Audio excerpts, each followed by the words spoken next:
میلسی میں نئے تعینات ہونے والے تحصیلدار رانا محمد حارث ظفر نے کہا ہے کہ تحصیل میلسی کے ریونیو مسائل کا حل ان کی اولین ترجیح ہے اور دفتر میں آنے والے سائلین کو زیادہ سے زیادہ سہولیات کی فراہمی اور ان کے کام بروقت مکمل کرنے کے لیے ان کے دروازے ہمیشہ کھلے ہوں گے۔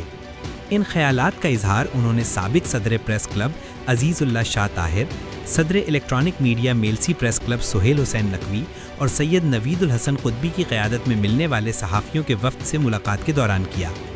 انہوں نے کہا کہ ریونیو افسران کو ہدایت کی گئی ہے کہ گورنمنٹ واجبات کی بروقت وصولی کے لیے پٹواریوں سمیت ریونیو عملہ کے مسلسل ڈیوٹی لگائی جائے، کیونکہ سرکاری واجبات کی وصولی سے ہی حکومتی نظم و نسق چلانے میں معاونت ملتی ہے۔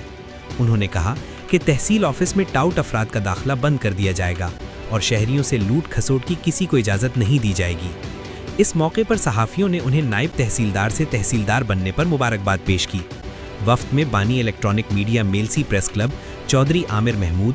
سیکرٹری اطلاعات مرزا محمد امجد مغل، محمد الطاف بھٹا اور دیگر شامل تھے۔